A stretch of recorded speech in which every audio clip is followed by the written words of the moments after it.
I think I'm live. Lakers land. We in the building. We got a couple things to chop up and break down because everybody in Lakers land is mad today. Y'all are so mad, and I'm blown away because I did figure that we would have gave a little bit more of a valiant effort than last night. But damn, y'all are so hurt today, so disappointed in the Lakers, and I feel like man, we have some energy switching when we talk about the fans of LA. We got to lock in and bust some things down. Welcome back to Lakers Land. I'm Seven Mitchell. We in the goddamn building, man. What is that word? Shout out to everybody in the building. Happy 2025. Let's give a round of applause for all the Lakers fans, please.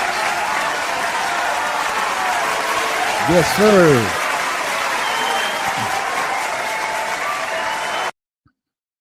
We got my boy Cottage 81 in the damn building. Shout out to my dog Cottage 81. Happy 2025 to my dog Cottage 81. Drop a bomb for Cottage 81 being one of the best moderators here in Lakers land. Drop a bomb for my dog Cottage 81.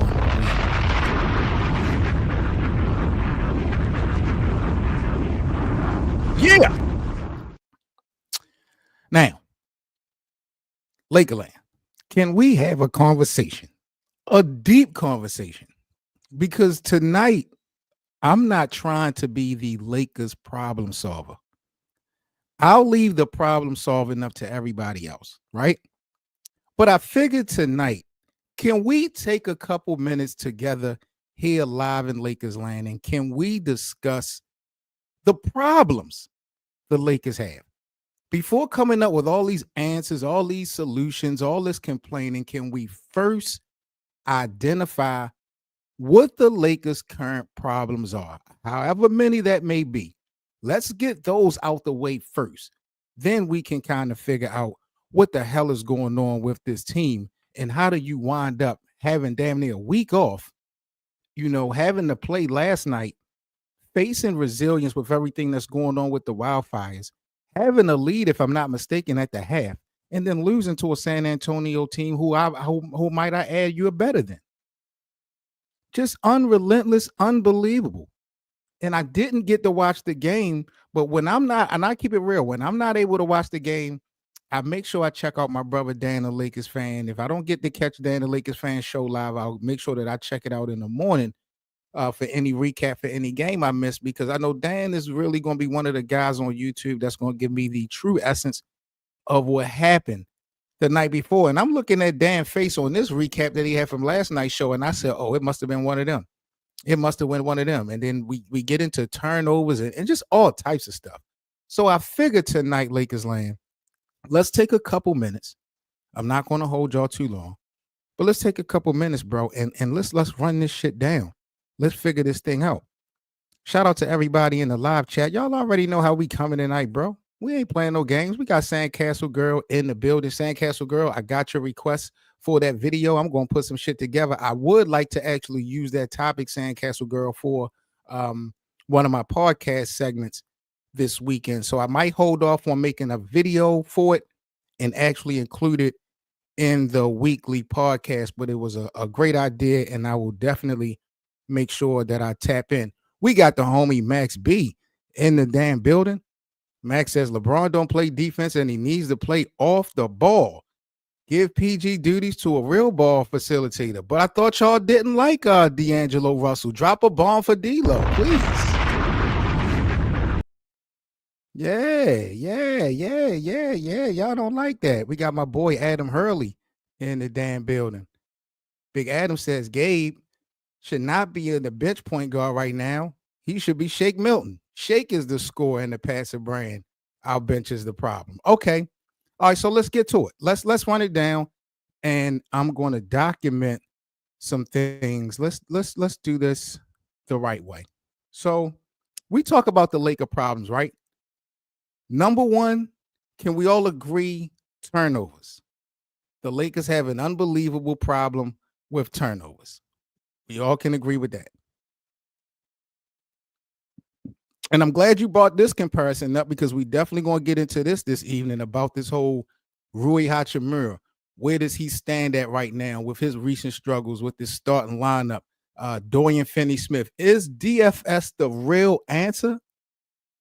Is he the real answer? Because it seemed like to me, when we talk about Lakers fans, and I ain't throwing no shots at everybody, but let's just be real. Because of the lack of shit that the Lakers be doing, the lack of moves that the Lakers be moving, every time we do something, we get like overly excited. Y'all remember how excited some of the Lakers fans was when we signed Christian Coloco? I mean, he's getting a little bit better, but like everybody felt like he was going to be AD's savior. As soon as Anthony Davis said he wouldn't help, Rob Pelinka went out, signed Christian Coloco, and everybody going crazy. Oh, we got a rim protector. Oh, we got some help for AD. Mind you, this nigga ain't played basketball in 2 years. Had a blood clot issue. Wasn't even cleared to play basketball. It just seemed like every time the Lakers make a move, we just get so overly excited without evaluating. And I don't know about the Dorian Finney-Smith move overall, but we're going to talk about that. But I guess, like I said, turnovers. Can we all agree that problem number one for LA is turnovers? What's the bottom line when we talk about the turnovers? Who the hell should be deemed responsible for the amount of turnovers that this team is having night in and night out? If you want to break this thing down to an individual level, let's start with LeBron. Let's start with LeBron James, because LeBron has been a huge problem when we talk about turnovers. I really feel like LeBron should not have the ball in his hand as much. But again, this goes back to trading D'Angelo Russell. You have forced Austin Reeves to be something that I don't believe he is. Can Austin Reeves play the point guard position to a fault? I believe so. Does he have moments of making plays? Yeah. He does an excellent job of getting LeBron and AD involved. But, bro, being such a liability on defense, like the opposition was just picking on Austin Reeves, literally picking on Austin Reeves. And it's not getting any better from that standpoint. And he's now making mistakes as being your primary facilitator. When the Lakers traded D'Angelo Russell, I had a huge problem with it. And I told y'all, the Lakers made the wrong move.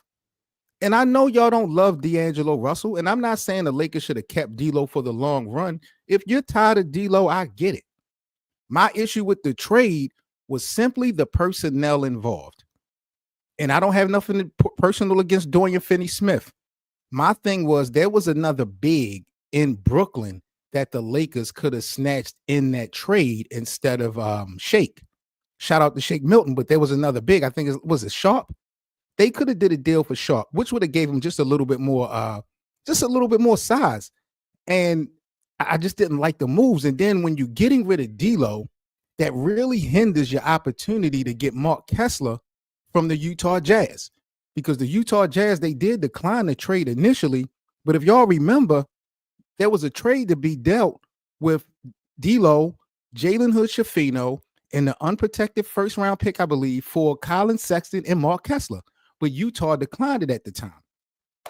But now that you have D'Lo off the books, the only significant contract you now have is Rui Hachimura. And now that there's talks about Jimmy Butler and Zach LaVine, and if any of those guys come into Los Angeles, Rui is automatically out the door. More than likely, Gabe Vincent will be automatically out the door. And I know most of us are probably done with Gabe, but Gabe's contract is important if you're talking about bringing in Jonas Valanciunas.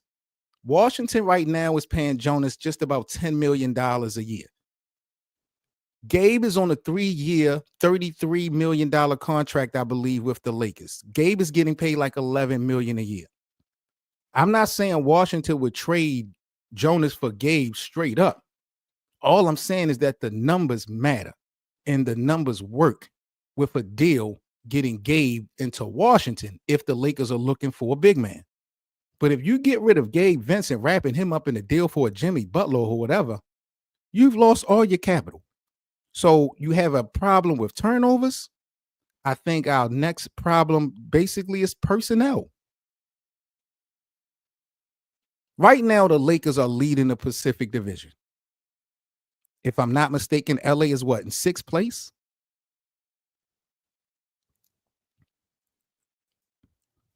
Max said the Lakers need to move on from LeBron. I love LeBron. I don't want to see LeBron go.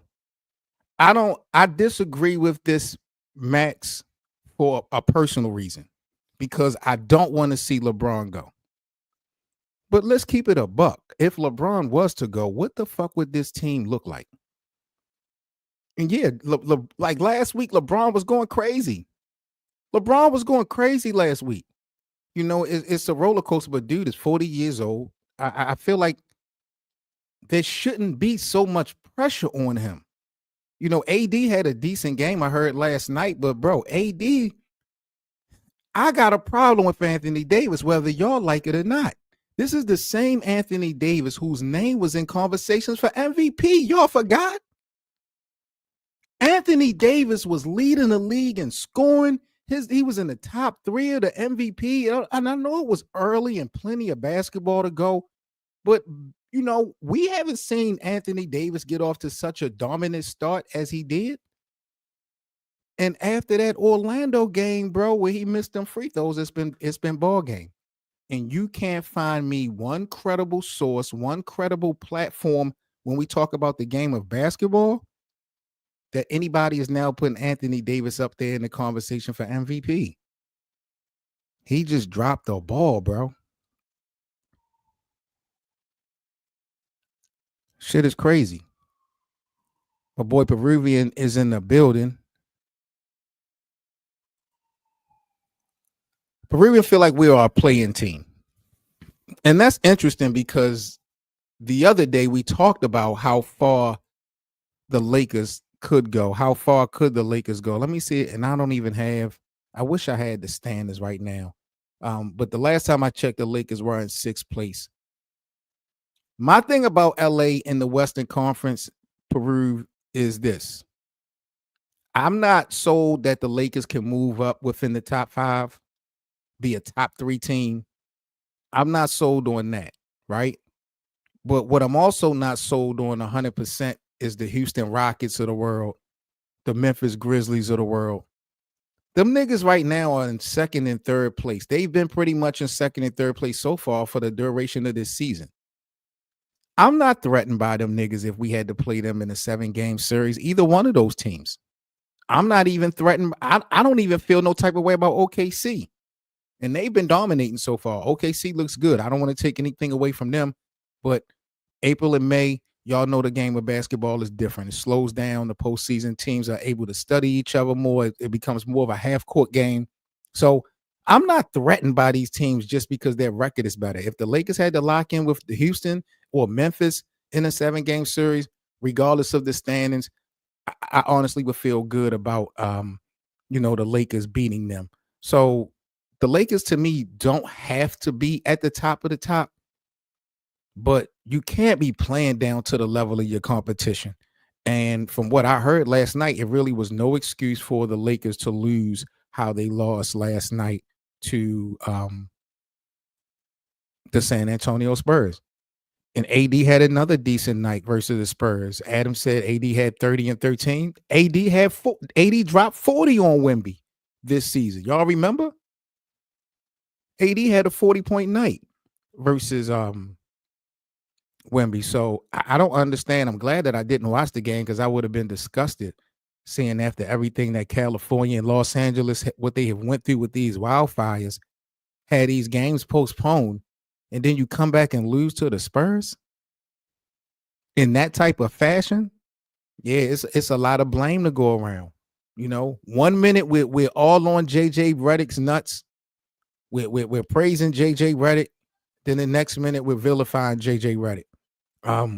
I know he's a first-year head coach, but I think JJ Redick is one of our problems. I don't know what y'all think about Coach Redick at this point. I call him JJ Reckless. But I feel like he is starting to be one of the Lakers' problems. I'm not asking for his job. I'm not going that far. But I feel like his indecisiveness his decision making with certain things, it doesn't make sense to me. Like, can anybody out there explain to me why it seemed like Dalton Knecht had a green light, now it's red light? Why is Coach Reddick playing red light, green light with Dalton Knecht?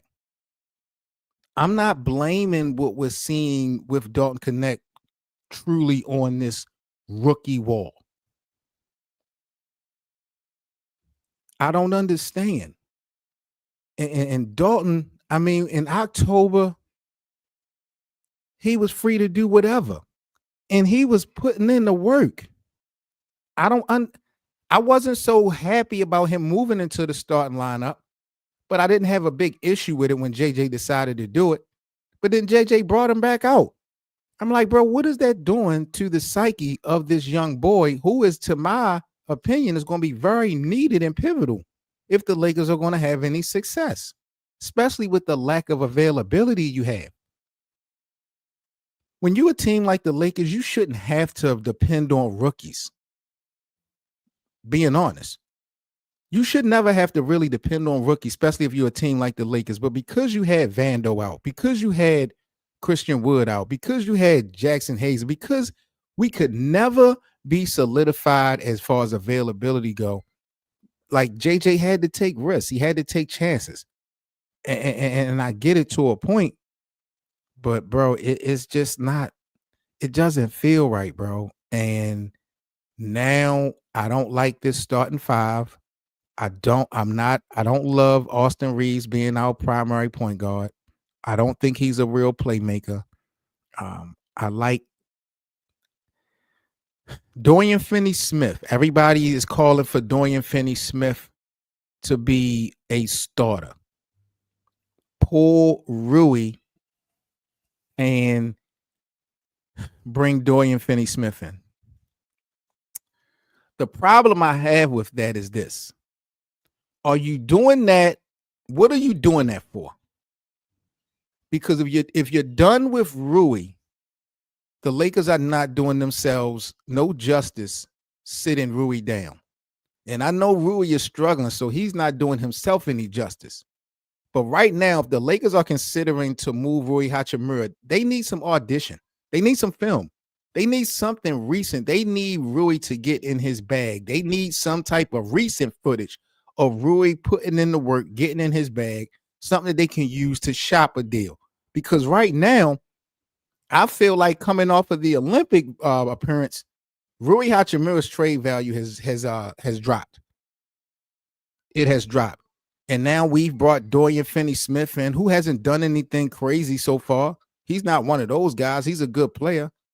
But now everybody seems like they, even in Lakers land, are done with Rui. So it's interesting to me. If you're looking to bring in Dorian Finney-Smith, I understand that you need a change in the starting lineup. But what are you doing that for when it comes to Rui? Are you expecting Rui to now come off the bench and bring some firepower to help out Dalton Knecht? Because I don't mind that idea. But if you're overall looking to get rid of Rui, I don't see how that's going to benefit you as far as when it's time to make a deal when you got his ass sitting on the bench. It's just not going to be productive, I think, at the end of the day. All these other teams in the NBA, they always putting the tax on the Lakers anyway. Every time the Lakers try to get a deal, y'all know how this shit go if y'all been fans of the Lakers. There's a Laker tax in the NBA. Every time there's a deal to be done, teams always ask for more. And I would just hate for the Lakers to be setting themselves up for failure like that, bro. So at the end of the day, I guess we can all come to the agreement that the Lakers' biggest problems are turnovers, the availability or lack of availability from this team, the interior presence, because we still have not answered the question of a big man, and JJ Redick. And I think JJ Redick kind of hovers around a few of these problems. And again, I'm not calling for JJ's job. I'm not saying JJ Redick needs to be on a hot seat. But JJ has made some decisions, I believe, that has kind of cost us, bro. And then you talk about Vando. Did y'all see the report today about Jared Vanderbilt?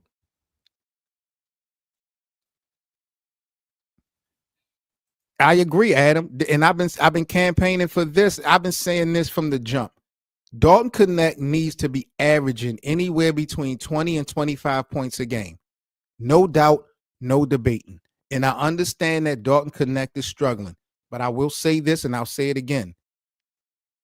In the game of organized basketball, I don't care if you played it in high school, college, semi-pro, or pro. You can't fully get better by watching game tape, studying film. It absolutely helps. Don't get it twisted.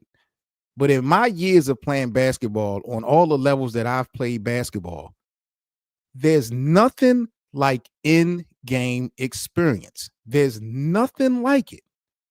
Dalton Knecht, regardless of his offensive frustration and his struggling, and him being a liability on defense, because let's keep it real, Dalton Knecht is a liability on defense, just like Austin Reeves is, just like D'Lo was.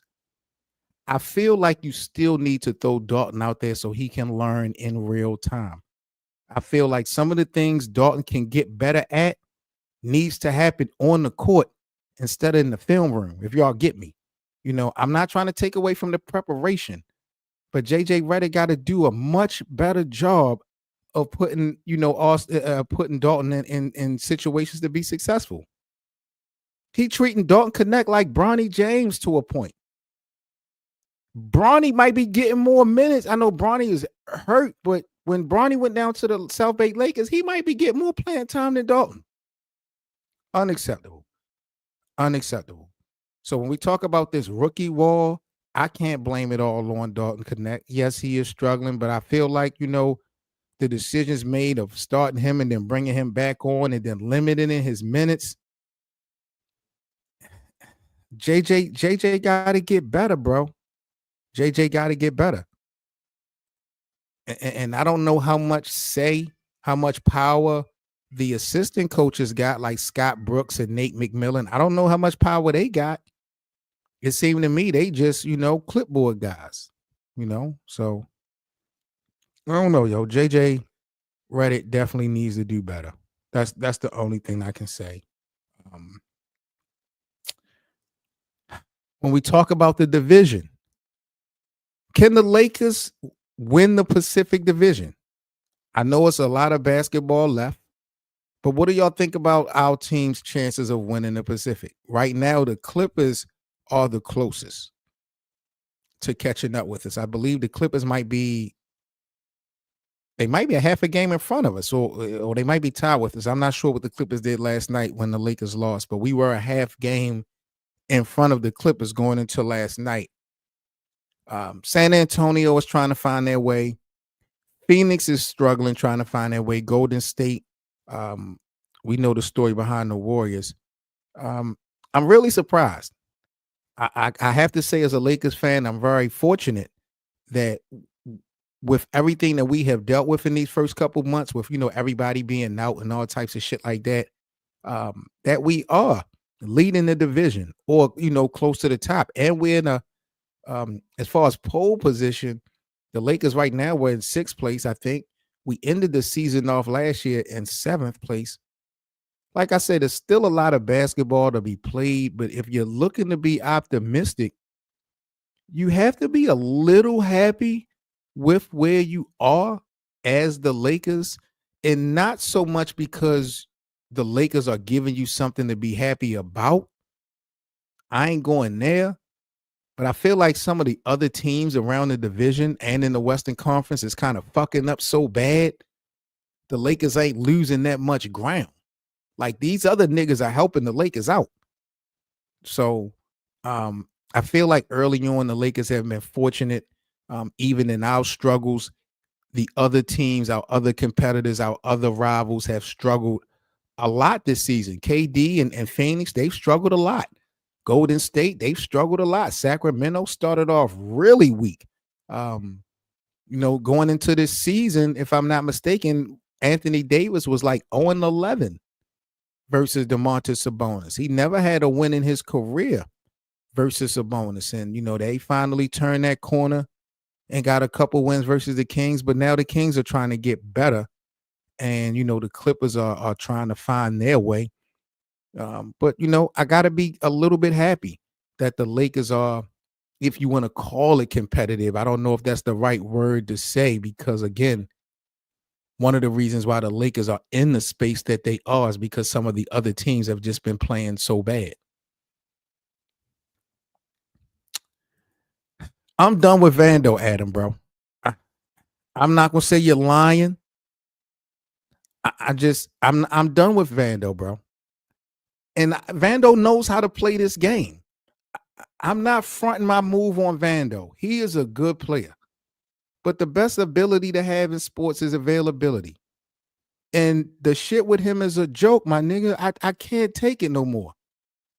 The report on Vando today was that he was doing 5-on-5 with the Lakers coaches. That was the report today. That Vando was recently doing 5-on-5 activity with the Lakers coaches. How was that shit supposed to make me feel happy? Just the other day, they had his ass in the G League. Really? This shit is like, it's becoming more and more of a joke. He went down last year with one injury to one leg, wound up being out the whole season. Then while you're not playing, you have a procedure done on the other leg. We were supposed to see Christian Wood and Vando by game 4 of the Denver Nuggets series last year. We still ain't seen these dudes, bro. I'm done. I'm done with them. I'm done with them. And then when they do finally come back, they're going to have to figure out their role. Remember, this is JJ Redick now. This is not Darvin Ham. So this is a whole new cup of tea now that guys like Christian Wood and Vando got to deal with. And unfortunately for us, because of the way guys like fucking Jackson Hayes is playing, we need all the help we can get. I don't know. We are definitely going to figure out some answers to some of these problems that the Lakers have. But I just wanted to tap in with you guys tonight so we can first identify what are the real problems of the Lakers. Instead of complaining, instead of keep throwing out, yo, we need a trade, we need this, we need that. Let's first identify and evaluate what the fuck is wrong with this team so we can individually see if we can break down these barriers, bro, because a lot of this shit really doesn't make sense. And JJ Redick, his name, unfortunately, is on a lot of this. It's on a lot of this. Before I go and get up out of here, man, once again, shout out to everyone that's in the live chat here on Lakers Land. I think I'll start doing live streams a little bit more. Seldomly do I do live. I do more of my live streams over on playback, especially when we're watching Lakers games. Make sure that you guys, if you see below, check out our playback channel, playback.tv/LakersLand Show. Make sure y'all join the room and come kick it with us for all Lakers games, man. We give out free VIPs and we're just kicking it, checking it out, watching games. I also do have a live streams there as well. But I think I might start doing more live streams here on YouTube. But I just didn't really want to do it like everybody else. I wanted to bring a little bit more interaction to you guys, start bringing some games. Maybe I'll bring NBA Jeopardy back over here to YouTube. We'll start getting some games and shit going when we talk about the Lakers just to switch shit up.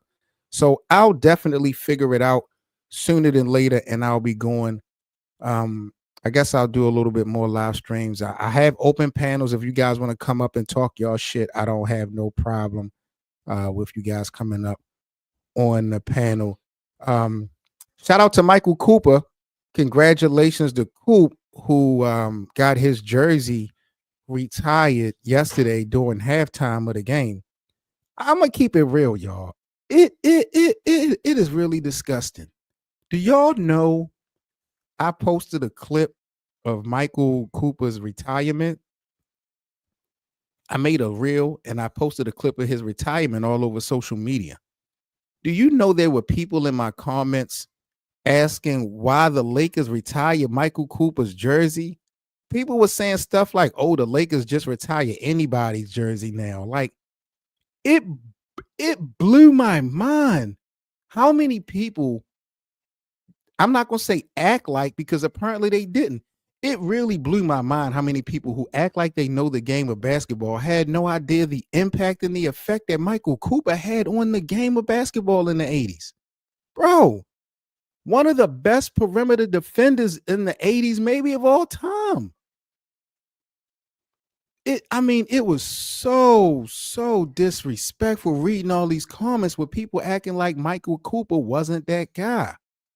And yeah, surely he wasn't the Worthy and the Magic and the Kareem and all that. But bro, Michael fucking Cooper was the real deal. You niggas talking about Rui and Dorian Finney-Smith and shit like that. These Lakers need Michael Cooper. What? Bro, if these Lakers had that Showtime Michael Cooper, that perimeter defense, shit, that's what the Lakers need. I just try to be objective, I really am. I don't I try not to down talk people who claim to be Lakers fans, because I'm not from Los Angeles. I'm from Baltimore. I live in Baltimore, and I know there has been people that have been fans of the Lakers or claim to be fans of the Lakers way longer than I have. So I never try to push back and try to make people feel like they don't know this or they don't know that. But it's just seemed to me, when you expose yourself with saying certain shit, I can't help but to put you out there like just the way it is. You know what I'm saying? I'm saying, like, yo, it was just very disrespectful and unbelievable for people to act like this. Like, this dude was just inducted into the Hall of Fame. Like, it just goes to show that people uh don't really follow the history of this game, regardless of them saying that they are true fans. This shit was crazy. John Wick, you hit it on the head, bro. They be goofy as hell, bro. But that's what's running the internet. Unfortunately, those types of people, those types of comments are all over. But that's just the gift and the curse of what we deal with as content creators. But shout out to everybody that joined me tonight. I'm about to get up out of here, but I said let me go ahead and start kicking it, and we'll start doing a little bit more live streaming here on the Lakers Land Show. So I appreciate everybody pulling up on me today so we could break down some of these problems. I think I'm going to evaluate this stream, and tomorrow I'll go live. We'll do this thing again tomorrow evening around maybe the same time. Tomorrow we'll figure out some answers. Tomorrow I'll have some graphs made, and tomorrow we'll actually figure out some resolutions to all this shit that our team is going through. Big up to my guy, one Peruvian guy, for joining me tonight in the live chat. Shout out to my dog, Adam Hurley. John Wick, you already know the vibes. Big up to my mod, Cottage 81. As always, shout out to my girl, Sandcastle Girl. Big up to everyone who came through and kicked it in Lakers land tonight. I definitely appreciate you guys' support. Do me a favor, smash that like button so we can get this video out to the Lakers community, so everyone can let me know in their comments what the fuck is going down with our Los Angeles Lakers. Because I swear, I got to talk to the bosses, and I'm feeling like JJ Redick need to be drug tested. You smoke crack, don't you? You smoke crack, don't you? All right, y'all. I'm Seven Mitchell. Like, comment, and subscribe. Y'all already know how the fuck we coming. It's LA all day.